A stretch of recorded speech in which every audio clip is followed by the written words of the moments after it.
welcome to The Curling Show, the podcast that brings you interviews with the sport's top athletes and the people who shaped the game. I'm Dean Gemmell, and in this edition, we talk to the skip of the team that won the recent Canadian Mixed Championship and now has to help figure out who doesn't get to play in the World Mixed Doubles Championships in Finland. From Calgary, the 2008 Canadian Mixed Champion, even though we're still in 2007, Dean Ross, welcome to The Curling Show. Thank you. Hey, first, Dean, congratulations on your win in your home club, no less. It must have been particularly satisfying to win a national championship in Calgary. Yeah, it sure was. It was nice to have the event at home, I guess. Lots of hometown people there and family and friends. You know, you're typical of a lot of the best entries we see in the mixed. A guy who's a great shooter, but plays maybe a less demanding schedule on the World Curling Tour than a lot of teams. I think your men's team is probably one of those that top teams know can beat them, but you're maybe not as likely to run through a spiel. Leaving aside the usual jokes, what do you think it takes to be a really good mixed player?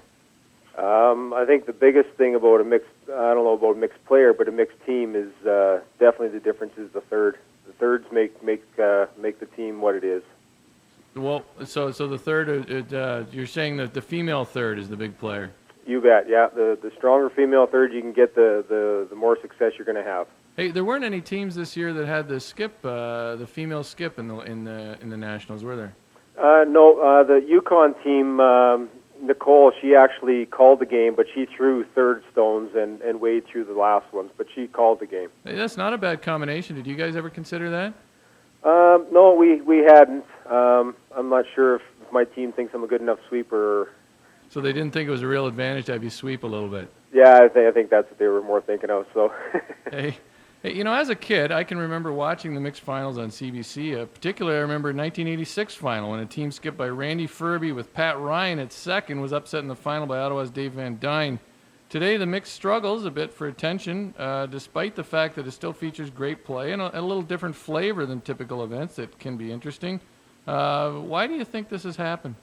Well, the biggest thing, I think, is the Canadian Curling Association is, with all the events they're running with the mix, the juniors, the seniors, Canada Cup events, the Grand Slam events now in that are run in the new year, like in January, February, March kind of thing. They're just running out of weekends to have all these events. Right. Thus being most well, I think all provinces and territories now decide their provincial reps in the spring, and then have the teams already decided before the actual curling season starts in the fall. And I think the biggest thing is a lot of these teams just can't commit to all the extra weekends and everything. Like even myself, it was a bit of a struggle for my team, as we typically do 5 spiels on the men's circuit, and because I ate up 2 of the weekends with the mixed nationals, we were only able to get into 3 events this year. So right. So that being said, it is. I think people like the event and find it very not recreational, but a lot more fun, a lot more relaxed sort of thing. And I think a lot of the teams would compete in it, like the more competitive teams, if there was a way to side your provincial champions without having to eat up. Like for us, we have to use 3 weekends in the spring and then 2 weekends in the fall. So that's basically five weekends that are gone that you could be out, on the cash circuit or whatever. Maybe more provinces should consider just a big mixed bonspiel. Well, that's something that should be considered, because I know in southern Alberta last year we had 2 sites for our first round to get to 16 teams for the Southerns, and we only had 16 teams enter in total. So we ended up playing basically just for fun. It was basically classified it as a seeding round the first weekend we played, and then all 16 were in the Southerns anyway. So that was really a lost weekend for you, the first one. Exactly, yeah. So it may be coming to that point where they just say, hey, look, we're going to have to start this thing on a Wednesday. Anybody that wants to play and then just have, like you say, a huge mixed bonspiel or whatever. Yeah, I mean, you could triple run like knockout format. Yeah. They might get more entries. You could run even if, make it a bit of a gauntlet, make it a double knockout even, 48 teams or something. You got to run through it to win. Yeah, you bet. And, and The other thing is we're losing a lot of the mixed teams that aren't ultra competitive, let's say, Right. because they don't want to pay the $300 or $400, whatever the association fees are, to enter these things, then have to take 3 weekends to play through the playdowns. They can go to a mixed bonspiel at some club around Calgary or Edmonton or wherever, and pay $200 entry fee, and maybe come away with a 40-inch plasma TV or something, right? Yeah, exactly. So when you do it the way we do it, and with the playdowns, we pay $320, and it just keeps costing us more money every weekend. We got to go stay in hotels and buy food. So Right, and and those playdowns aren't like a spiel. I mean, you're just there to play. You don't get much else. I think a spiel would make a lot of sense. Too often I think in curling we're too slow to switch these formats. yeah, I think so. And some of the times I think the associations, I hate to say it, but they kind of get set in their minds, and they don't want to listen to the people that actually have to go out every weekend and play in events, and decide which weekends are good for them, which aren't. So, Right. And the thing is too is so if you tried it one year and it didn't work for whatever reason, so what? You go back to something else. Exactly. Yeah. Well, anyways, hey, let's talk mixed doubles for a moment. Okay. I don't think you're a huge fan of it, but the Canadian approach to fielding a team is to ask your team which two players will go to Finland. Has that decision been made? It has not. At this point, as far as our team is concerned, we're all going to be going. So at this point, we're just all trying to secure time off work and confirm that up. And then, of course, I have to discuss with my men's team because of there could be conflicts in the spring with the events and stuff.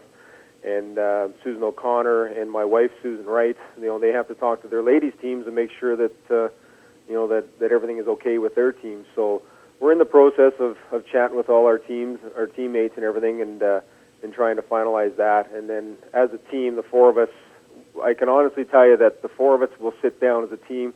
There'll be no competition as to who's going to go. We will decide amongst the four of us as to which two will be playing. So you're not going to leave it to the CCA, which was one other option. The CCA basically, when we started playing in Calgary here, they actually gave us a memo, and they were basically, they gave us three options. One of the options was we just select the two players that we want to go. The second option was Skip selects one female player, and that would be one team, and then the other two players would be another team, and actually play a mixed doubles game. Play down for it. Yeah. That's nice. And then the third way was an expanded hot shots competition between the males and females as to which male would come out on top, which female, and then that would be the team. So basically the CCA pretty much washed their hands of it and said, look, the team needs to decide what they're going to do, because basically all the teams are saying, well, if you want to do it this way, then the teams are telling the CCA, you pick, you tell us who you want to go. But what about alternates at the event? I mean, if you're all going to go, it makes sense, because you can't just bring one male and one alternate. You need, unless you've got somebody who's confused about their gender, I guess. But you really need to bring one of each as alternates, don't you? Actually, some of the paperwork we've got from the CCA and the World Curling Federation on the mixed doubles event is that there will be no spare pool at the event, and there will be no alternates allowed. So technically, if you have an injury or an illness between the two players that you designate as your team, then when you cannot field one of those two players or both of those players or whatever, you would forfeit all games until you can have that team step on the ice again. Well, that'll be good if that happens in the final. Somebody breaks a leg or something, leaving the bar before the final game and can't play. Yeah, that wouldn't be very good. Hey, have you played mixed doubles at all? I haven't. We actually, my men's team and my wife were out practicing on the weekend, so we played two ends of it, just kind of to get a feel for it, and definitely a different game. I think it's going to be a lot of fun. I'm looking forward to it. It is totally different than regular curling. In my sense, sweeping is a huge factor of a curling game, and when you take that aspect out of it, it changes the game drastically.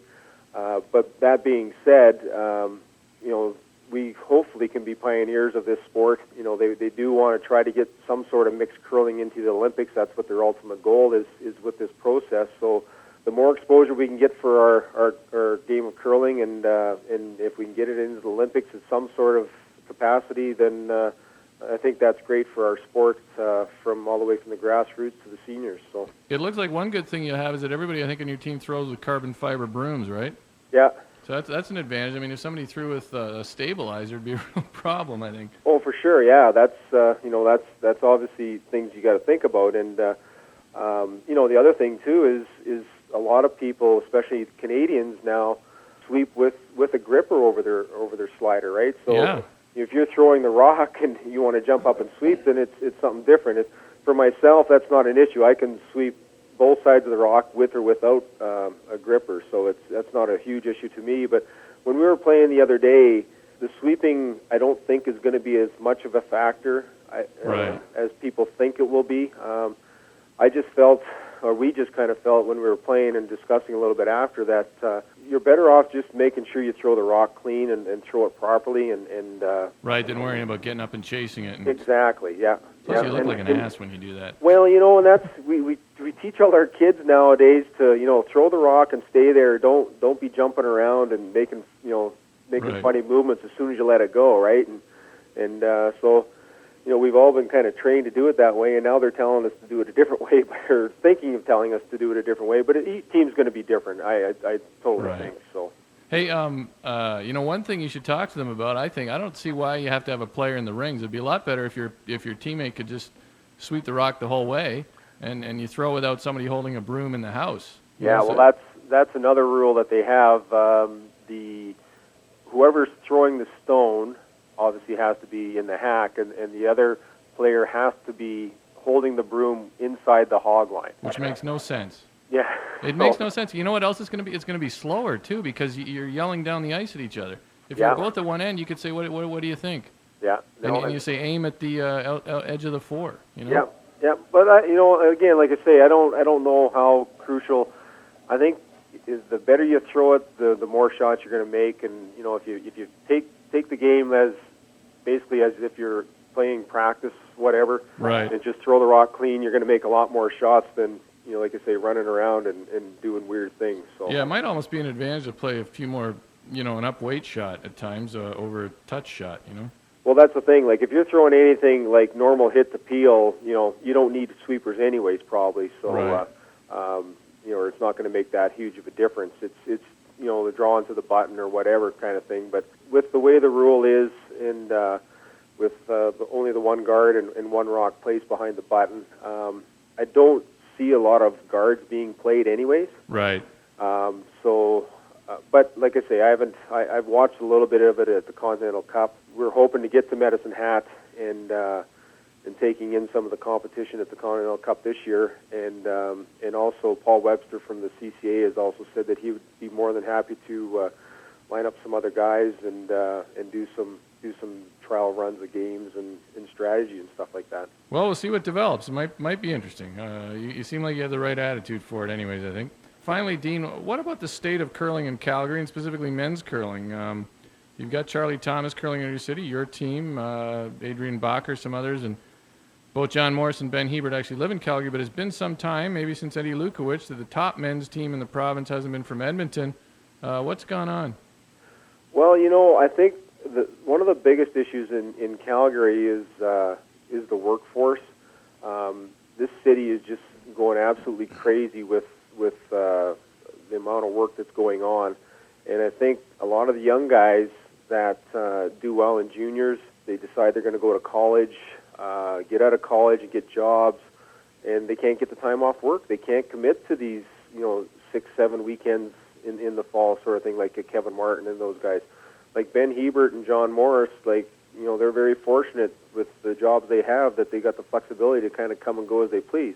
Now, of course, it helps in the situation with them where they have decent sponsorships, obviously, from companies, and then the more you go, the more you're going to win, and so they start making $50,000 to $100,000 a year, and that's all tax free. So it's pretty good money that they're making when push comes to shove. So But there's too many high-powered jobs in Calgary. Is that what you're saying versus Edmonton?